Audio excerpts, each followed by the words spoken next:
and welcome back. Today we're breaking down the moon meditation for this new moon in Virgo.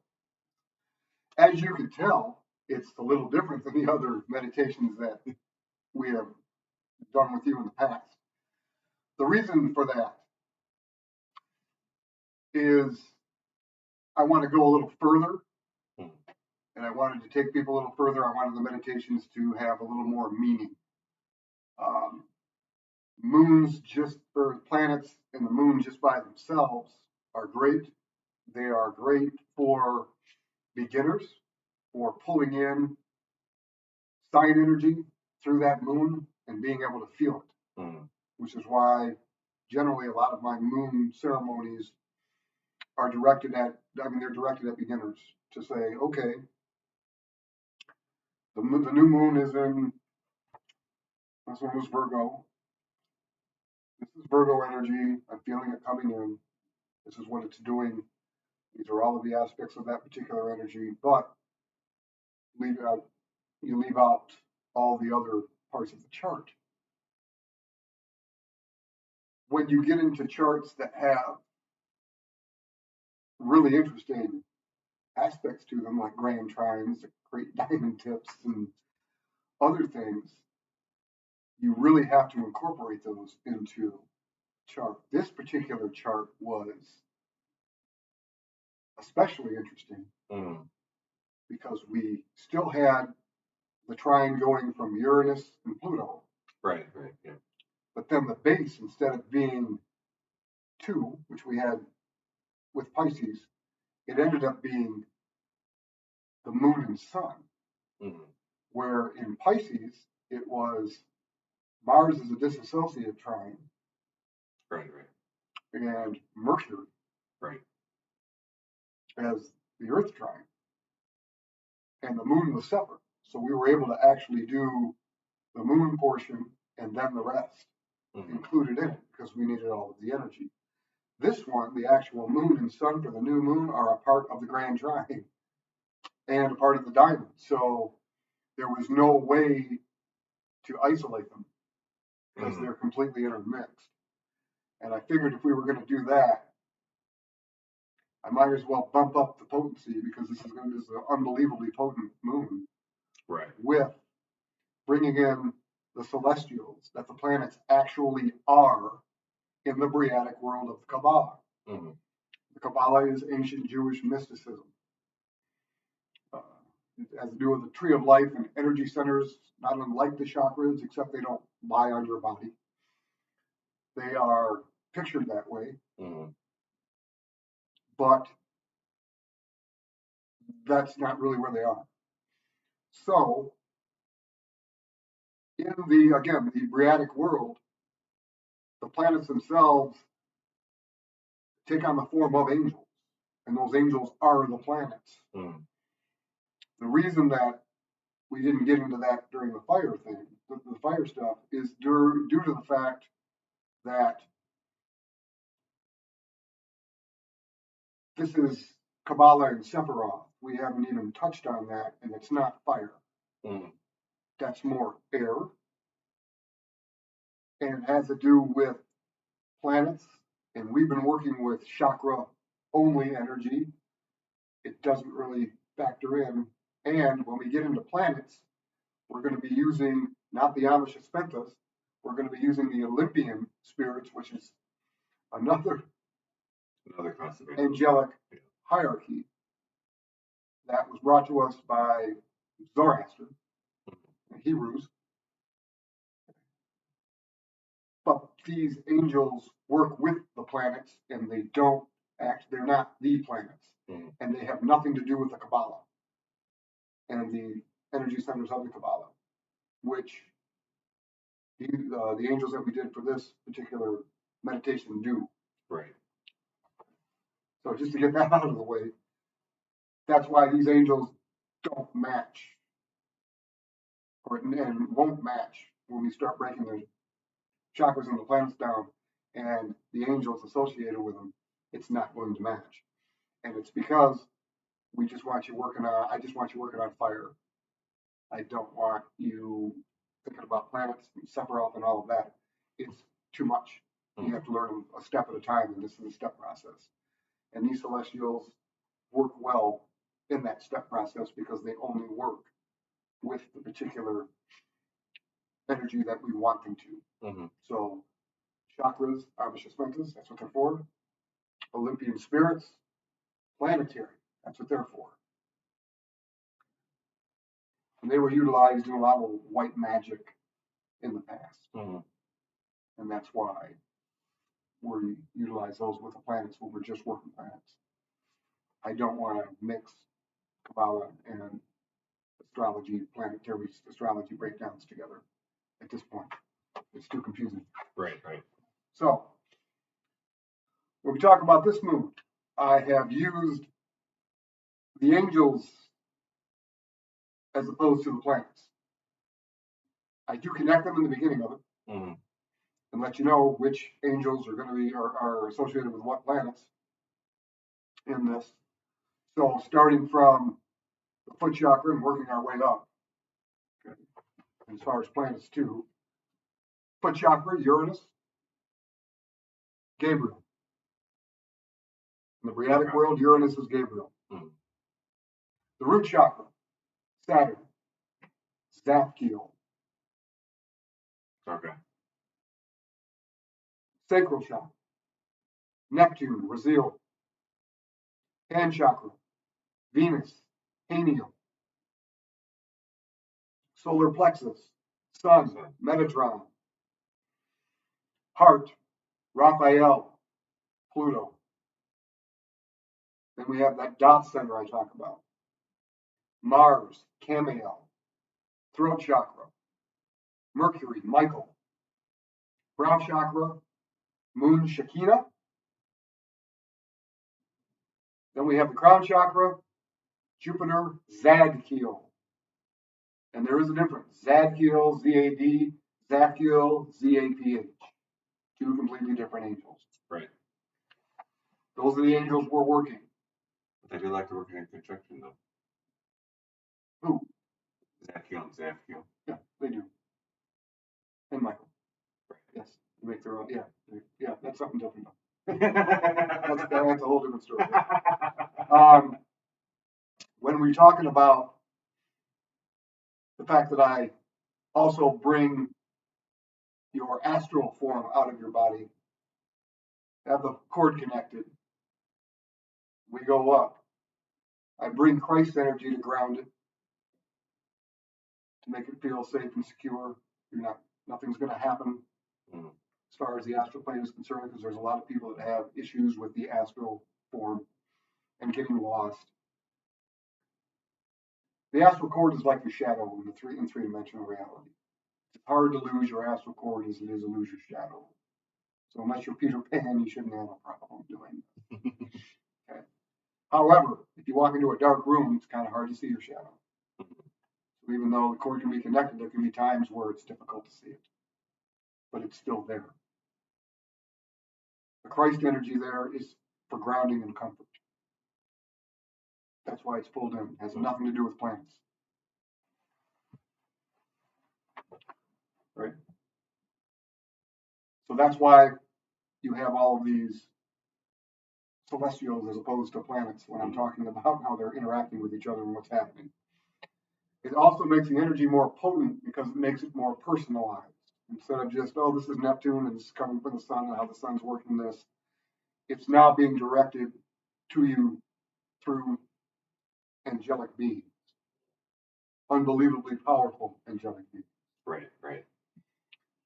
The potency also is going to increase because of that, being your astral form, and the fact that they are now celestial beings, which again is a reason that Christ comes in, because he filters that energy.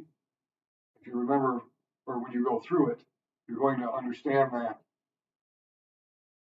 there's a part where it says, when we're talking about Metatron and the sun, the potency of the energy is almost unbearable.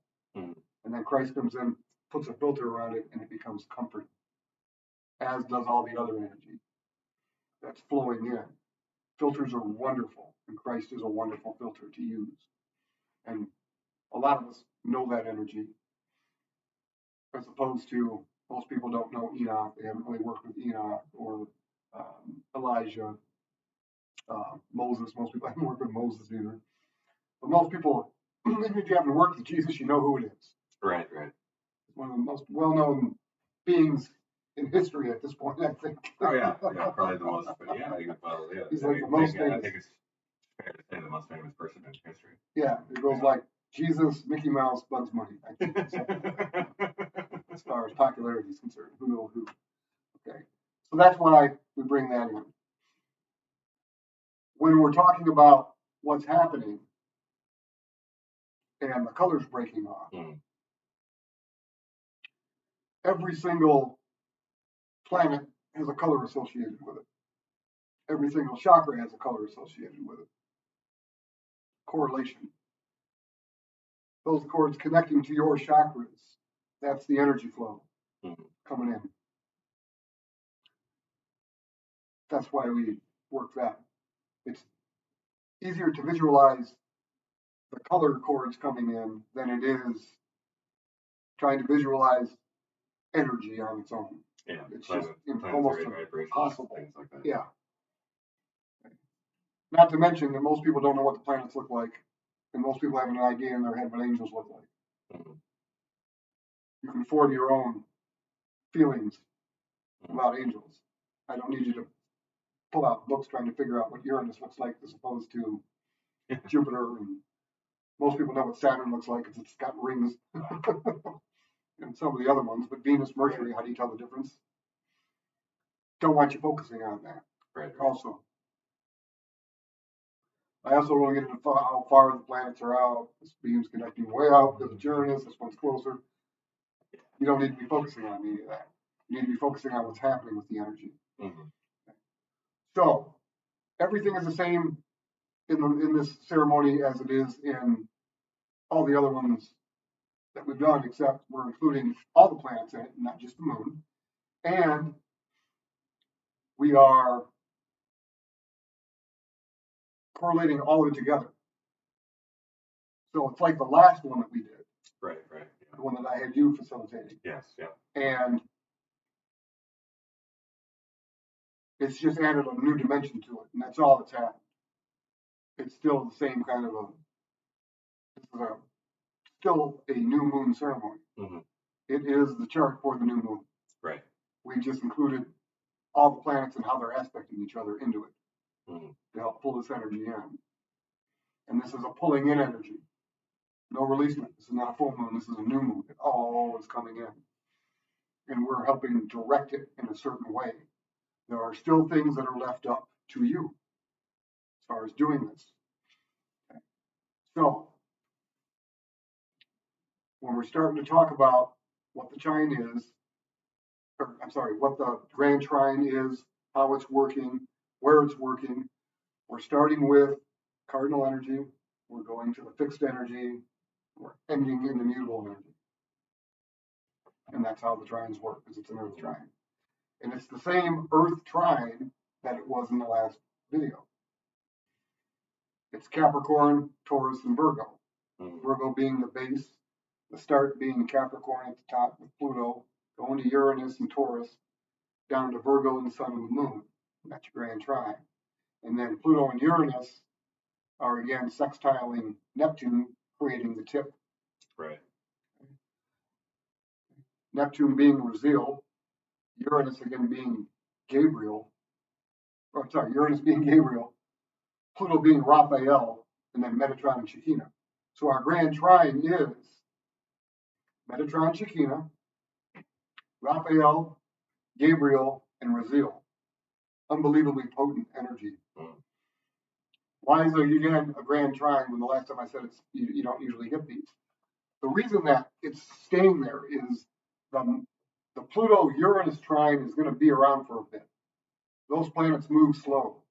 They move through the signs and they move through the degrees at a slow rate. So they're going to be together for a long time. Right, right. And it's whatever's connecting at the tip, if any of the planets do that, that's causing the grand trine to happen. Neptune is also a slow moving planet, so that sextile is going to continue to be there. Right. Between them. The tip. Well, those are known as the generational planets. Yes, because they move so slowly in their orbit that their energy will stay in a sign for an entire generation of people. Mm-hmm. It doesn't switch like the rest of them do. Right. In someone's natal chart. So anybody that was born in my generation is going to have Pluto in Virgo. Okay. That's just how it's going to be. Okay, but getting back to the other stuff, but the chart, the chart, when we're talking about what we were doing and how we were directing it, and we go through the conscious choice to internally transform how your social identity functions through organized higher educational workshops and interactions with friends focused on your own spiritual beliefs by becoming aware of and acting on them.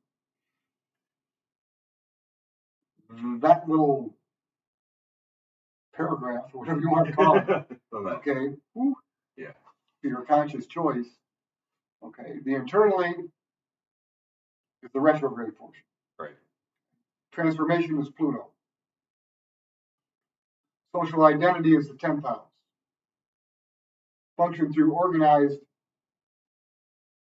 higher education workshops is the 9th house. Interactions with friends focused on your own spiritual beliefs is the 11th house. By becoming aware of and acting on them is an opposition.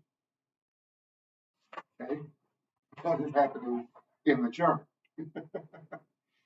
So all of that has aspects, all of that has planetary energy and the signs that they're in and the houses that they're in.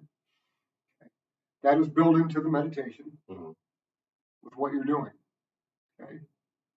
And then it goes into this initiates an internal expanding awakening of your self-perception through driven, concentrated discipline and your internally expanding, unique, compassionate wisdom. Okay. So initiates, we're talking about cardinal energy. And internally retrograde, Jupiter expanding, conjunct Uranus awakening, okay, of your self-perception through driven, concentrated discipline. So we have a square.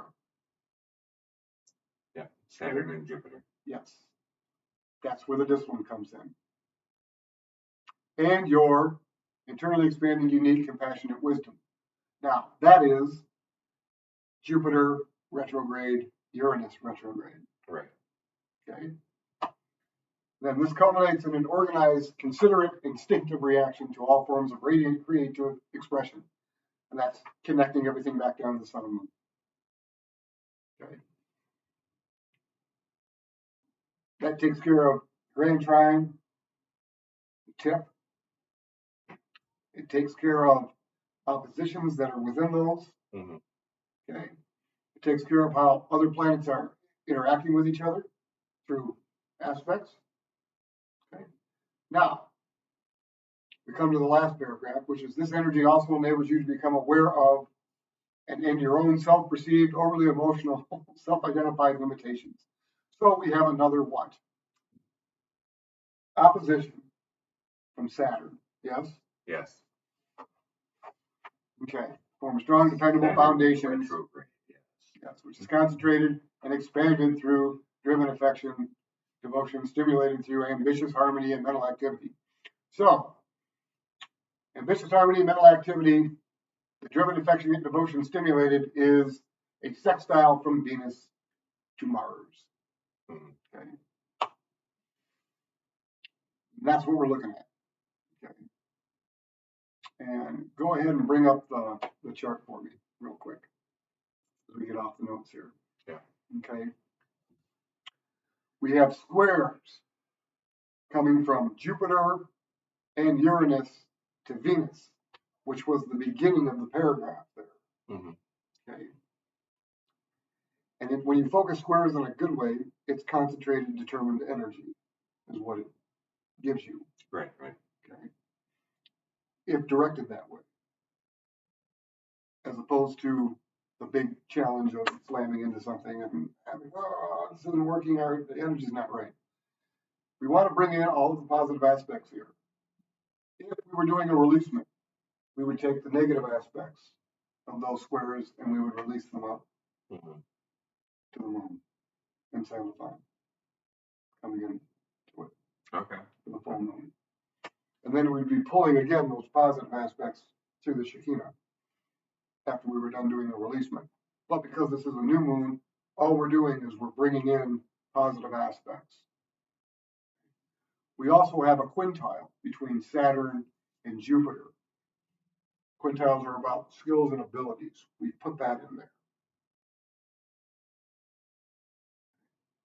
to focus that energy correctly. Because Saturn is retrograde, Jupiter is retrograde, and what we don't want are special skills and abilities of everybody to be limited. Right. Trying to expand out, can't because it's retrograde. And Saturn restricting everything because it's in retrograde. We don't want to do that. So what we've done is special skills and abilities, okay, inner expansion or discipline. That's what all of this is about. This is why we did the energy this way. This is why we can't separate the moon portion of this from the trine like we did the last one, because the moon is actually a part of the trine. And we wanted to bring all of this in. Okay. And I don't believe I mentioned the fact that when we were talking the last time about the Saturn coming in, the discipline, it was Mercury. Yeah. The opposition was to Mercury. And I don't believe I said it when we were going through the notes just a minute ago. Okay. The only thing I didn't factor into this, because I thought it was just going to be too much, would have been Chiron and the North Node. I don't think that needed to be factored in. Okay. The presentation part that I call in is because the ascendant is Taurus and the presentation is coming through Taurus energy. That's what that's all about, how it's going to present itself as a part of the essence of the actual moon. Okay. Unbelievably important. Now, we went through an equal house system again. We had to do that because the other house systems are interceptions. We don't want those. Yes. Yeah. And you don't want that. So that's where we focus it into this way. This energy unfocused is unbelievably could be unbelievably detrimental. Oh dear God, yes. Especially if you have unfocused full moon in Pisces. Because normally what you want to happen is you want to do a new moon, wax it up, release it through the full moon, pass it down until the next new moon. But we're in a situation where they flipped. So the full moons are coming before the new moons. So the last moon that we did for Pisces was the releasement for this new moon. So this is actually what you did all that releasement for, was to magnify all of this energy with the good positive energy you pulled in from Pisces, full moon and grand trine, and working it all together. You have 2 weeks for that one to factor it in and pull it in. You have 2 weeks for this one to factor it in and pull it in, and then the chart will change again. Doesn't mean that the energy is going to dissipate. It just means this is the time that you have to focus the energy to get it to work the way you want it to. Right. Because if you do it after this phase, it won't happen. And there's so much retrograde in this, it's unbelievable. Jupiter's retrograde. Uranus is retrograde. Mercury is retrograde. Pluto is retrograde. Saturn is retrograde. Neptune is retrograde. Chiron is retrograde. Okay? It's ridiculous how much of this is internal. Right. And that's what you have to remember. It's internal. Now, when we talked about groups and working it for your own self-interest, essentially, was because Neptune's in the 11th house and it's in retrograde. The 11th house is about groups and friends. This is about getting together with them, doing workshops, classes, whatever it is, but focusing on your own growth in the workshop, not the growth of the class or working and interacting with other people in there. That's not what this is for. Classroom environment, working on your own stuff for internal, not working in partnerships, groups, any of that. It won't work right. It's not going to come out right. Right. So these moons are unbelievably important. What can you look for possibly happening? People getting completely stubborn. Yes. Okay, breaking down barriers. Okay, becoming unrealistic with the Neptune, because the Neptune is in Pisces and it's in the 11th house. So delusions, unrealistic expectations with friends, family, or friends, close friends, and with groups, classrooms, work environment, any of that kind of thing. Okay. Fighting an inner awakening with yourself, or trying to awaken in a manner that isn't geared completely towards yourself, but to how you present yourself, won't work because it's retrograde. That needs to be focused on you, yourself, inner expansion. You can't expand outward. Jupiter's not going to allow it. Right. It has to be done inward. Okay. Venus in the 4th house, home and family. Mercury's in the same house, 4th, home and family. However, Venus is in Leo, Mercury's in Virgo. So what does that mean? If you don't focus Mercury's energy on yourself as far as the home is concerned, okay, inner communication, prayer, meditation on your own, in your home. Right. Problems can occur because Venus can get overly critical. That's a lot of its negative attributes. And when it's retrograde, that's what's going to come out. You can hurt the people that you're living with by being overly critical and talking to them and dealing with them. That needs to stop. Okay? Venus is not in retrograde. So, seems like that would be great. Venus in Leo. Those fun energy, it's next fire, right? You know, very creative expression, it wants to be creative and things. However, again, overly critical because of that Virgo in the same house. They're not conjunct, so they're not working together, but you could be too comfortable in expressing yourself and in the process being overly critical with everybody else in the house when you're doing it. Stop doing that. Or catch yourself before you do it. And you shouldn't have a problem with any of you who have done the meditation.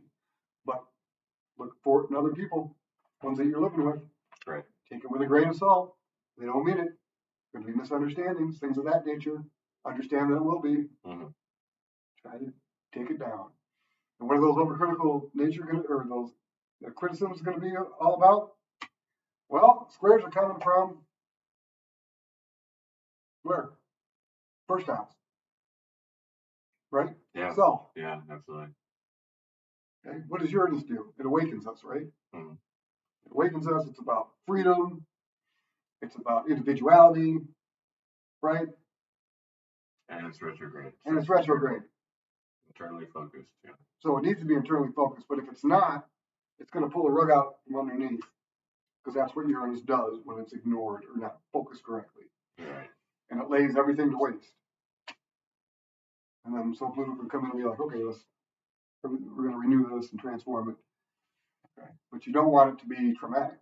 And Uranus can certainly go that way, especially with retrograde Jupiter conjunct. That can be a problem. Very problematic and in Taurus. Okay. So self-structure. Extremely problematic. Yep. Self-structure. Yes. Yeah. Okay. Your self-structure problems and causing problems in a home. You don't want that. Nobody wants that. Okay. Especially with all the other energy that's in there. And Jupiter trying. Well, Jupiter's trying a lot of stuff. Jupiter's trining It's the not moon, rogue. and it's trining Mercury in retrograde. Yeah. Can cause a lot of problems. Yeah. Criticalness, it's going to expand it. At the same time, it's causing problems with Venus in the self, because it's still in the self. So, selfish nature. The house of Aries. We're talking about the house of Aries. Taurus is in there, yes? Yes. But it's Aries' house. And what is Aries? Personal expression. Not thinking before you do things. And all of this energy is not is working in a bad way. So, work on yourself. Awakening, inner awakenings. And I don't mean, dyeing your hair, changing your look. This is inner awakening. Inside. Inner awakening. It's all And it's inner expansion. Internally focused. Yes. And Pluto, inner transformation. Okay. In the ninth house, which is higher education. It's reading, it's learning. It also makes it conscious, though. It does make it conscious, because the midheaven's in there. So it's something that you're going to be conscious, that you should be consciously aware of doing. Right. It's a choice This is not a time to try to transform the world. Okay? Or how anybody else functions other than yourself. It's in Capricorn. Okay, so function. Transform how you function. Where you're going. Be conscious of it. Make a conscious effort to do it. That's going to fuel that trine into the first house, the self, for the awakening. It needs to be organized, though, because it's in Capricorn and because Saturn has the quintile to Jupiter. Okay. Special skills and abilities. These are things that are inherently good with you, but it requires discipline because Saturn's there, great teacher. It's also going to be more psychic. It's going to be more emotional because it's Pisces. A lot of self-discipline too, though. Yeah. With Saturn retrograde. Well, it's going to be that Saturn retrograde, yeah, but it's also not so much. It's going to be discipline at work, self-discipline at work. Again, though, with that quintile to Jupiter, expanding your special skills and abilities at work, okay, but yours, inward self. Right. Again, like focused you said, on you. Be very psychic, very right, spiritual. Yep. For the self, and then it's going to hit into the fifth house. Fifth house is fun. It's also children. Physical pleasure. It's any type of pleasure. It's in Virgo. Analysis, research. Okay. Presence, but it's purpose. So we've got ninth house function, the first house structure, fifth house purpose. And this is your essence and how you feel. This is your sun and moon. That's the purpose. Who you are and how you feel, yeah. Yes. So your function needs to change, your structure, so that your entire purpose can change. But at the same time, it shouldn't be a bad thing. It should be a good thing. Right. And you're not going to come off half-cocked because it's in Virgo. Right. So you're going to research and analyze what you're doing. Right. How you're doing it. It's going to be reliable, dependable, stable, because it's Earth. All of this is Earth. As far as the trine is concerned.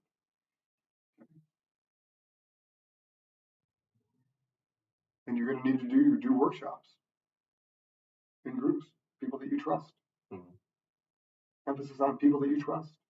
Right. That's essentially what you're looking for in this chart, in this trine. Mars is still in Libra. Okay, there's that sextile from Venus to Mars. Service and sacrifice, home, family. Okay. So what does that mean? Well, you've got Mars in there. Okay. Ambitious. Very ambitious. Okay. In the home, make your home more loving, make it more nurturing, make it more balanced, harmonious. That sextile to Venus, even though the planet that Libra's in is Mars, Venus rules.